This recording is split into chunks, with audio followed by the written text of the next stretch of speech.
So, welcome to the Zero Waste Pattern Making video. I just want to go ahead and record a version for you guys, just in case anybody wanted to reference it or they happen to miss class. Thought it'd be handy for you guys to have a copy of what we're going to cover in studio as well. So zero waste pattern making, it can also be referred to as zero waste pattern cutting. I've seen that listed multiple places. But anyways, yeah, let's jump into it. So zero waste patterns use 100% of the fabric. No scraps or waste are produced in the process. So that means all your patterns will have all of the seam allowances figured out and made in the pattern. Even the type of seams you're going to do, like if you're going to serge, that does cut off some of the edge. So, you know, this might be an instance where you're turning and stitching instead of serging all your seams. And even thinking about like clipping your corners, take that into consideration, because that is still considered a waste when you clip a corner. But the patterns in general, they fit like a jigsaw puzzle, but they're determined by the width of the fabric. So you can see here that the patterns can range from very simple to also very complex. So the example on the left, it's kind of a spin-off of this bog coat, but in this version, they only use one seam to construct the jacket, which I think is super cool and super clever. Awesome example for if you're making or dyeing or printing fabric by hand.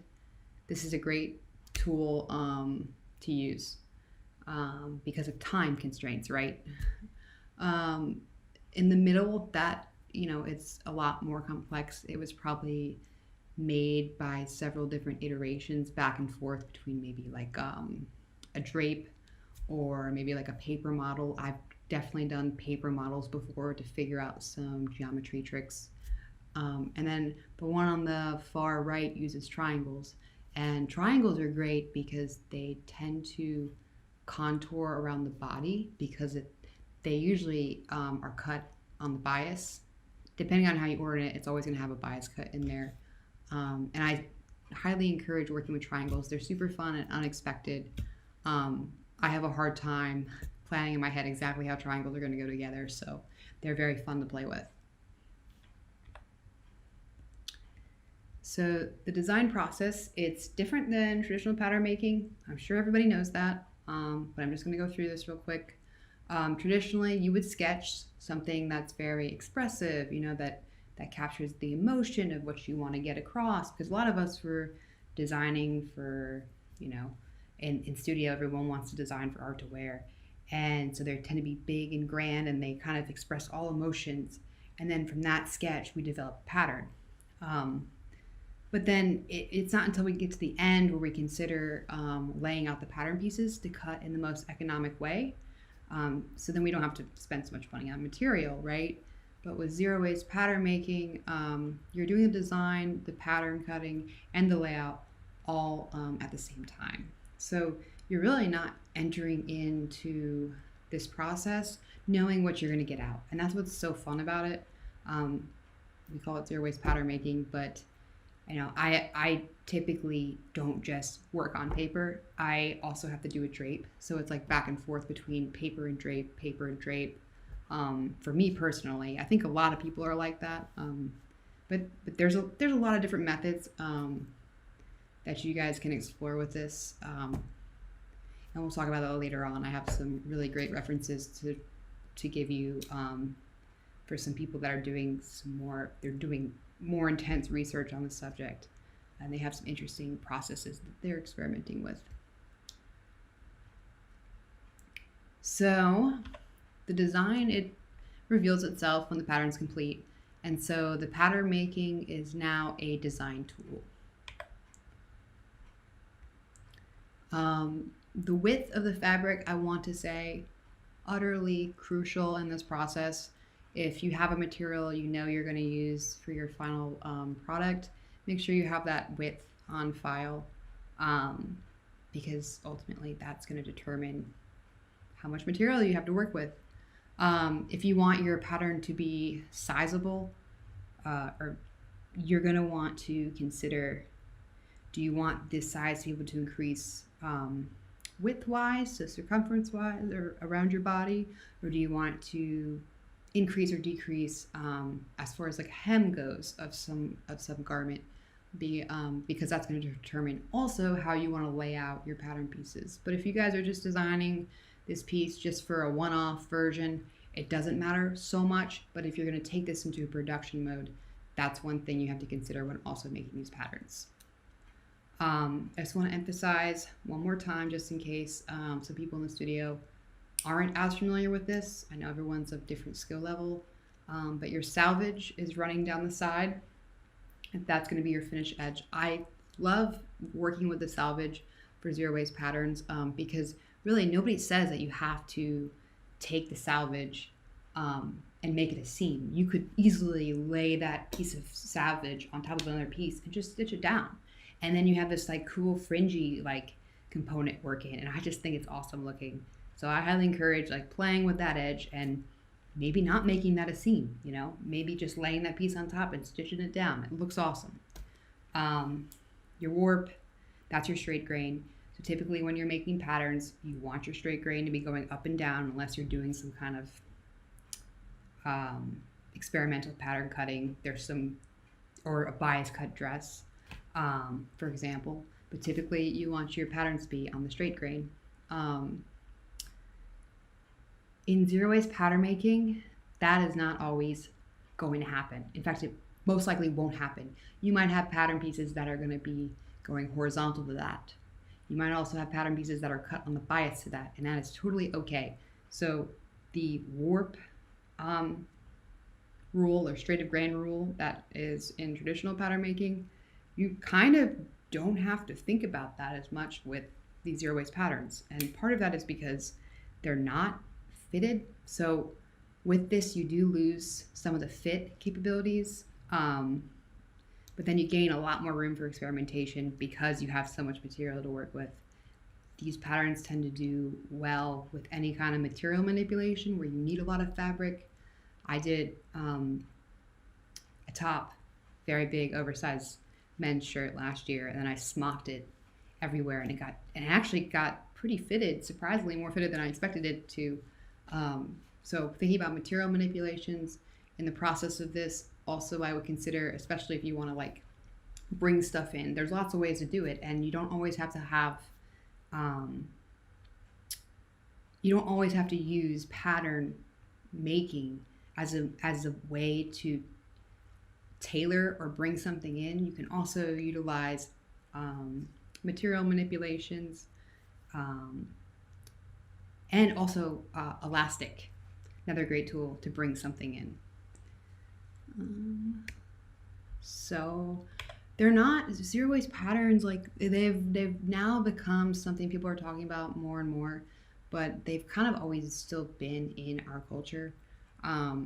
So people used to wear animal skins draped on their body, but then when woven cloth was introduced, people took time and energy to recreate this cloth, from weaving the yarn to then putting it on the loom, weaving the actual cloth, and dyeing. All of those processes took a ton of time, but because of that, there was a greater sense of respect and care for the clothing. Japanese kimonos are a great example of woven cloth and using every bit of it. They usually range between 13 and 15 inches in sections. But interesting enough, they actually sometimes, to wash them, they would take apart the seams, wash the pieces individually, and then restitch them together. I think that's super interesting. That's how much they were very careful with their material. It was almost sacred. So yeah, again, it really did craft a culture of respect and care for their clothing, which is a little different than today. And I also think that's why it's kind of making such a comeback today. We're hearing and seeing more of it because we've kind of reached a point, you guys, I'm sure in the few last years where fast fashion has really kind of dominated and become like this horrible aspect people are attaching to garments and clothing. So in this example, if you look, the pieces are actually cut on the straight grain, but they hang on the body on an angle, on almost like a 45-degree angle. And I think that's a really interesting method to explore. So I wanted to show you guys this pattern. And also colonial patterns, you know, I had actually not known this until very recently. I mean, I'm still researching a lot of zero waste patterns, pattern making patterns, theses, PhDs, because there is a lot of really interesting techniques people are using out there. And I dug this one up from the book that I put on the course reserve list. I highly recommend you check it out. I have an image at the end of the slides, and you guys can see what the cover looks like. But this colonial pattern, like, so it actually cuts the neck, right? It doesn't really cut the piece out, like a hole for the neck, but what it does is it gathers the material into a collar, and I think that's really, really clever. And so I think utilizing gathers is super great. Also pleating, those things tend to do well for zero waste patterns.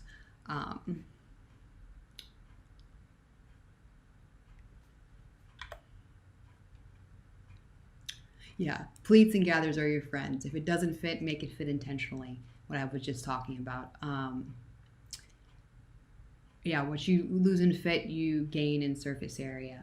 And that's what, you know, if you're really interested in doing any kind of surface design, zero waste patterns are awesome for that, because it will allow you to, you know, distribute your time wisely. Because you can approach this very complicated and do a lot, you know. I encourage you to like play with different methods. Like if you have an idea for how to like make a pattern differently, alternatively, that's probably not done, I say like do it in this range. Like it's kind of like fair game. It's actually kind of a freeing process in some sense. It can be restrictive because you give yourself constraints, right, to the width of your fabric, but it's also kind of freeing too at some sense, because you're not worried about fitting something so tightly that you can focus on some of the more artistic elements and expression elements in your designs.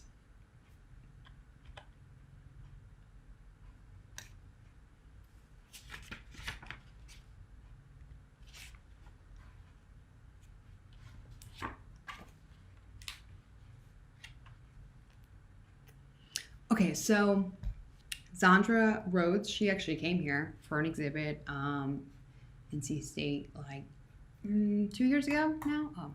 She's fantastic. She, I believe she's in London. She screen prints her own fabric. She's an old lady now. Super cool. She still has pink hair. Highly recommend you guys checking her out.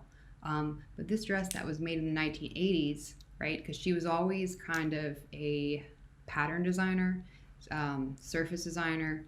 And so this dress is zero waste kind of before the term is, you know, as popular it is today. And what she did is she utilized the zero waste pattern to plan out the layout of the prints. So if you look at this pattern here, and then I go to the next pattern, you will see the pattern of where her cuts are. And so the pattern, the surface design pattern, is also working with the physical zero waste pattern as well. And I think this is a great example. I mean, those sleeves are so great, right? And that's another thing is that shape is achieved by stitching corners.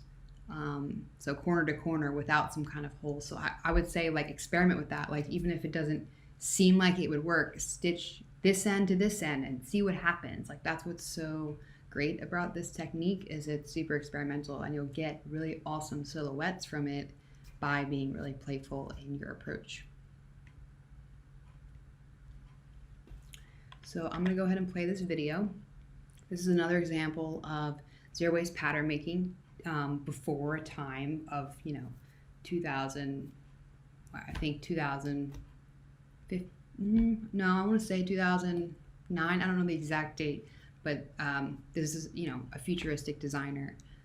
who made the utilitarian, like all perfect garment. He was a futurist artist and designer, but it's called the tuta. So I'm gonna go ahead and play this video for you guys.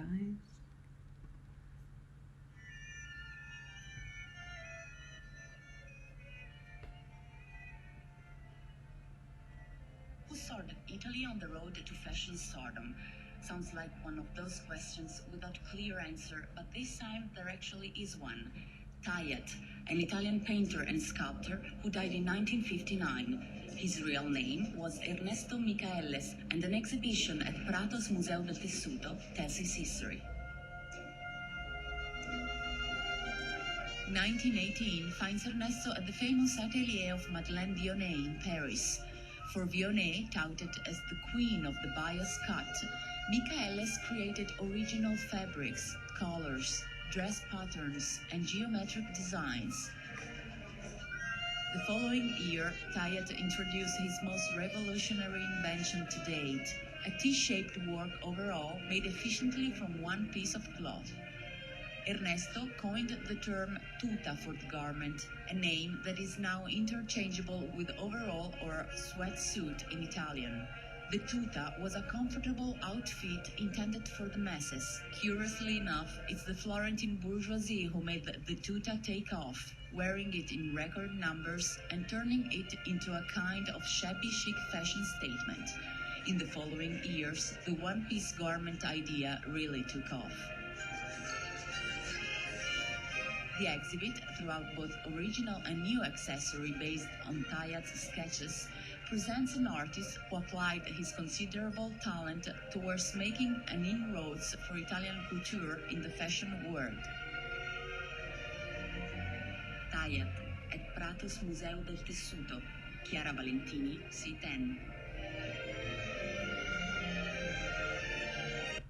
Anyways, yeah, my point being is this is not a new concept. It's been around for a long time. It's just now people are talking about it more because we're seeing the effects of us transitioning to not being so thoughtful about our waste. Okay, so these are actually some book pages I found from the source I've been looking at. It's actually not from a zero waste pattern cutting book. It's from a subtractive cutting book, but I just think it emphasizes some really good points in thinking about patterns and pattern making in general. So if it seems basic, bear with me, feel free to ignore this or never watch this video again, but I'm still going to go over it. So, this is a line, A to B, and it separates the two spatially. The line from A to B unites the two spatially as well. And, you have A, the circle, A, the square, and A, whatever shape you want it to be. The space it defines is empty. The space it defines is empty, but also the space that it holds could be the pattern, the base for the pattern. I would say, especially when you're first starting out with zero waste pattern making, start simple. It doesn't have to be super complex from the start. You can work simple and then work your way up to a more complex pattern. Like, just because you drape something once doesn't mean that that has to be the pattern and that's it. Like, do iterations of it. If you like the way this falls but you want to try different seam lines, do it. I really want to encourage you guys to just go crazy with it. Stitch this edge of the fabric to this edge of the fabric, even if it doesn't make sense. See what happens. But anyways, yeah, let's move on. Okay, so everyone knows that's a tube. The tube is holler. But I thought it's interesting the way he points out that most garments, you would enter into a tube. So if you think about it, there's a quality of a hole at the top and a hole at the bottom for this garment to pass through your body. It's something I've never really considered or stopped and thought about. It's very simple, idea, seems basic, but I think highlighting the simple basic qualities of a pattern or the way a garment is worn will help you think about designing a different pattern in a new way. So yeah, the way you stitch the tube together. You have one seam or you have two seams. You know, it's just a really good point.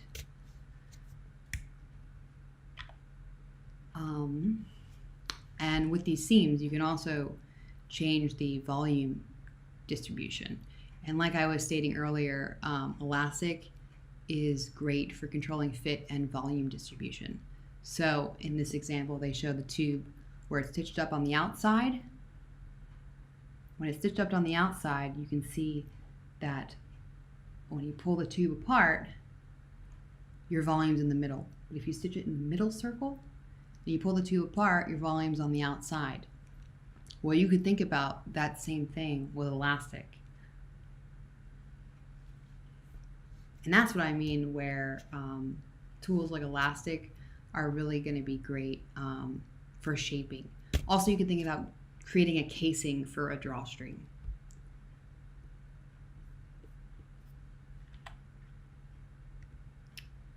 Okay, so I really love this guy's book. Can you guys tell?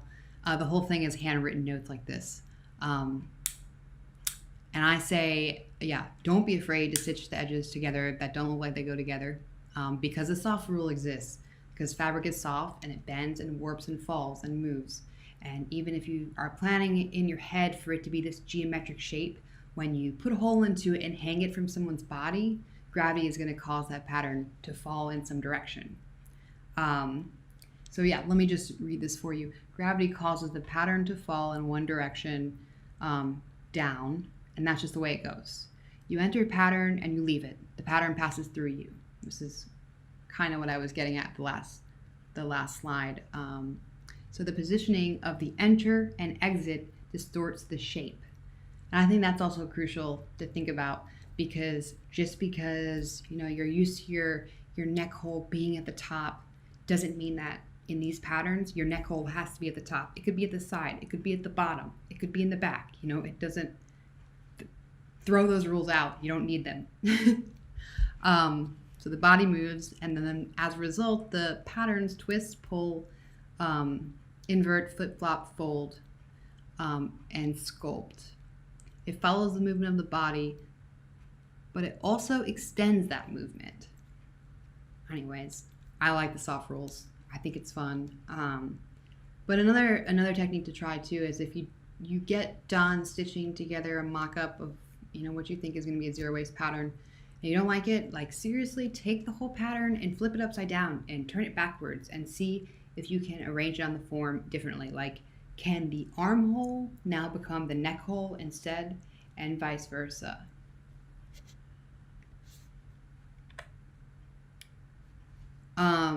Another thing to consider is aerial view. I don't usually think of aerial view that much, really, but it makes a lot of sense when you start to think of it. Regular pattern making, when you flatten out the pattern, is similar to an aerial view. So experiment with it. I also want to make note that don't be afraid to go back to the very basics. Like, what do you know about a circle? What do you know about a square? Start there and start with what you know how to construct and what you know about that square shape in general. Start with what you know and then go from there. Another thing to also consider when you're doing this is what makes the minimal requirements for a pattern to be wearable. So, and like I said, these pages did not come from a zero waste pattern making book. It came from a book about subtractive cutting. But still, I want to emphasize, if you look at what they're doing here, is this elevated view is actually your traditional pattern that you would make from a book. But then what they're also doing is considering, okay, well, what does it look like when I just take a look at this pattern from above? And then do you see how they're kind of reinterpreting that pattern on the right hand side. And if you look at the patterns too, they're almost zero waste. They're so close. I mean, you could easily translate these to zero waste by, utilizing some of those negative space, especially on the trousers. I could easily see those becoming pockets.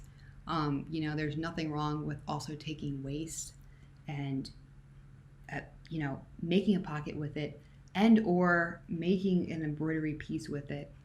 It doesn't have to be 100% just the pattern. It just has to be utilized in the entire garment in the final.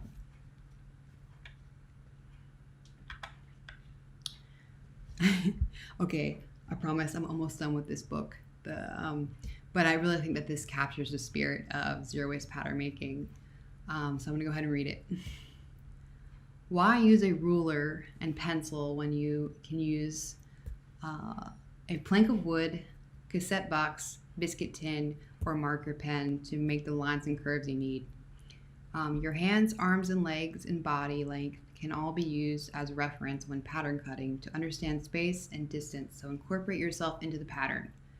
Also, given the nature of everything right now, all fingers crossed we don't go online, but if we go online, make use of this rule. Like, seriously, do it. We don't all have mannequins, but we all have bodies for references. So another great point to emphasize here, it's a very flexible way of pattern making. Pattern cutting is about possibilities and what ifs and experimentation. F-ups, cool new things with unexpectedly surprise you. I think that's not my grammatical error. Okay, so new ways of cutting come to life through a mixture of luck, risk, mistake. Being amateur is always an advantage. I just really like that. I think it sums up the entire spirit of what I'm getting at right now. Yeah, have fun with it. So I put this book on the library course reserves. I highly recommend checking it out. I've been wanting this book for a while. It's kind of expensive. But this Timo Riisinen and Holly McQuillan, they put together this book. Holly, she is amazing. She's doing her PhD right now in zero waste pattern making, but in the system thinking. I'm going to show you a couple other things after this that she has produced and worked on. But she's super great. She's a designer from New Zealand, and she's doing her PhD in this stuff in Sweden right now. And Timo, he's actually a professor at the New School. But this book has a lot of great references for patterns and also techniques that they've used and experimented in their past to get to where they are, because not all of them use the same method to make a zero waste pattern every time either. In fact, Holly, if you follow her on Facebook, she'll post videos of herself. She says that she doesn't sketch or draw a single pattern out. She only primarily works with three-dimensional paper models first, which is another interesting approach. I've done it before. I haven't always done it for every pattern. So just because you do zero waste pattern making one way, for this garment doesn't mean that you have to do it the same way for the next garment. So again, Holly was, this was another project she did that she developed. I had recently come about this summer actually, and I haven't actually made anything from this or used these as my template. I was doing some research in one of her thesis papers, and I was looking at the breakdown of that. She was designing a system basically for someone who doesn't know how to sew or pattern make to be able to print this out and to make it at home. And she went through a bunch of different models for what would be the best design for getting this across and having a user be able to put this together without any knowledge of pattern making or sewing. And it was pretty interesting. But anyways, as a result of that whole paper, she has this website, Make Use, and it's open source, zero waste pattern making.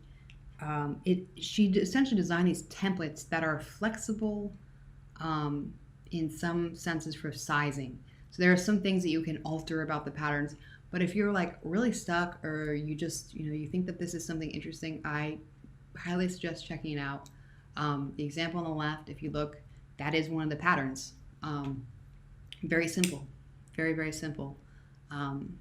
So that is also a resource that you guys can use. And what's great about it is there's even instructions. Print out on a size A4 piece of paper. A4 is not the U.S. standard, but if you select A4 on your printer, you could even print these patterns out and then further manipulate them at home. And I think it's cool. Normally I would be kind of against using other patterns in studio, but I think from the perspective of these being designed in order to be modular and disconfigured and built upon, adding your own twist to them, I think it's a cool concept, because as you guys know, like, that's pattern making in general. Like, at a certain degree, you can buy patterns online, but there isn't at least I find that it isn't a very open source friendly community, and it's something I'm super interested right now, is why is it not more open source, just fashion in general. But that's a whole nother discussion we can have some other point in the future. So again, this is actually a PDF book. This yield was one of I think it was in 2011. It was an exhibit that went around that highlighted different zero waste designers and their patterns and the garments they've made. And again, this was put together by Timo and Holly. So as you can see, they're pretty, in the field of zero waste, they're pretty big leaders. So, SketchUp. I am going to do another video which just walks you through the tools. I was putting together this PowerPoint and started putting, images so you guys reference, so you know where the controls are, because you don't need to know everything in SketchUp. Like, we're using SketchUp just for doing something fairly simple in the app. You can do a lot more with SketchUp than what we're using it for. But I want to keep it down to the bare minimums, just for what you guys need to use it for, not for other purposes. I included this Mac trackpad controls. Take note of these. If you don't have a 3-button mouse, I'm so used to using it at this point that I forgot to mention it last class, to bring that if you have it. If you don't, all these work. I double checked them. It's great. So we're going to be using the web app. So they have a app that you can download on your computer, like Illustrator, Photoshop, but they also have a web version, which is slightly different, I found out. Not much, but it's slightly different. But we're going to use that because I think it's going to be the simplest, and it will get you guys going with a CAD program. I mean, you could do this easily in Illustrator, but what's great about SketchUp is the measurements, and that's what I liked it so much for the zero waste pattern making. So I'm going to go ahead and end this one and then film a separate video of going through SketchUp and showing you guys where all the tools are.